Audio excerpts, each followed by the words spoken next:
5वें आसमान पर मौजूद डाक खाने का रास्ता यहाँ से होकर जाता है। नम्रा ने राह चलते फरिश्ते को रोक कर पूछा, जी हाँ, मगर डाक खाना कुछ ही मिनटों में बंद होने वाला है। फरिश्ते ने घड़ी देखते हुए नम्रा को जवाब दिया, मगर उमूमन डाक खाना तो दोपहर 3 बजे तक खुला रहता है।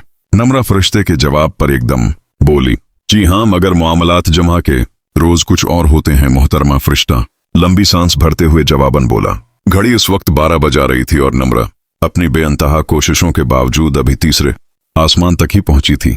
ऐसे ही कुछ वे की चाल चलती रही तो आज भी शिकायतनामा पोस्ट ना हो पाएगा और फिर बात कल पेपर जाएगी। नम्रा खुद से बात करते हुए एकदम मनफी में सिर हिलाते हुए बोली, नहीं, चाहे जो हो जाए शिकायतनामा तो मैं आज ही पोस्ट करूंगी।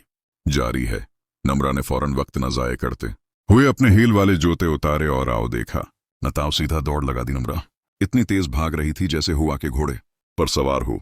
हुआ के घोड़े पर सवार रास्ते की जीनत बने कई वाक़ात नम्रा नजर बंद करती जा रही थी।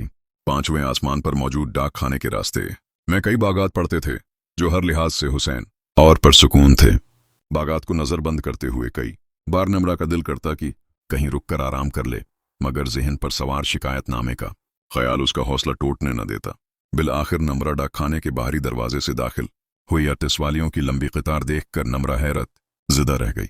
हर कोई अपना खत पोस्ट करने की उम्मीद लिए डाक खाने के बुनियादी दफ्तर के बाहर अपनी बारी का इंतजार कर रहा था। नम्रा मन ही मन में सोचने लगी, मैं वाहिद नहीं हूं जो अल्लाह को शिकायतनामा भेजने की नीयत से आई हूं।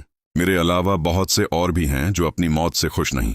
इंतजार करने वालों की कतार में नम्रा का नंबर आखिरी था। घंटा इंतजार करने के बाद आखिर वो वक्त आ ही गया जिसका नम्रा को बेसब्री से इंतजार था। जैसे ही नम्रा डाक खाने के बुनियादी दफ्तर में दाखिल हुई तो उसकी नजर उस फरिश्ते पर पड़ी जो अल्लाह के नाम लिखे खतूत पोस्ट करने का काम सर अंजाम देता था। वो फरिश्ता बहुत जल्दी में था। उसने नम्रा को खुश आमदीद कहे बगैर ही अपने काउंटर पर बंद का बोर्ड लगा दिया। दफ्तर बंद हो गया है, आप अगले हफ्ते तशरीफ ले आइएगा। फरिश्ते ने नम्रा से माजरत करते हुए कहा, देखें, मैं बड़ी मुश्किल से यहाँ पहुंची हूँ आज और मेरा आज के आज ये खत पोस्ट करना बहुत जरूरी है।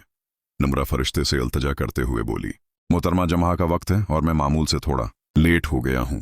मैं उस वक्त आपकी कोई मदद नहीं कर सकता। फरिश्ता तेज लहजे में बोला, देखें, मैं अपनी अचानक मौत से खुश नहीं हूं और मुझे अपनी ये शिकायत जल्द अज जल्द अल्लाह तक पहुंचानी है। मेरे बहुत से काम जमीन पर अधूरे पड़े हैं जिनका मुकम्मल होना बहुत जरूरी है। नम्रा अपनी बात पर जोर देते हुए फरिश्ते से बोली, प्लीज मुझे ये खत पोस्ट करने दें, अल्लाह आपका भला करे।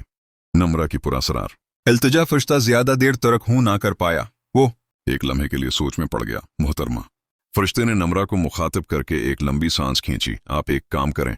फरिश्ता बात मुकम्मल करते हुए बोला, आप इस कमरे में मौजूद कंप्लेंट बॉक्स में अपना खत इस महर के साथ खुद ही डाल दें, मैं थोड़ा जल्दी में हूं। फरिश्ता अपनी बात मुकम्मल करते ही वहां से चला गया। अब उस खाली डाक खाने में नम्रा अपने शिकायतनामे के हमरा तन्हा खड़ी थी।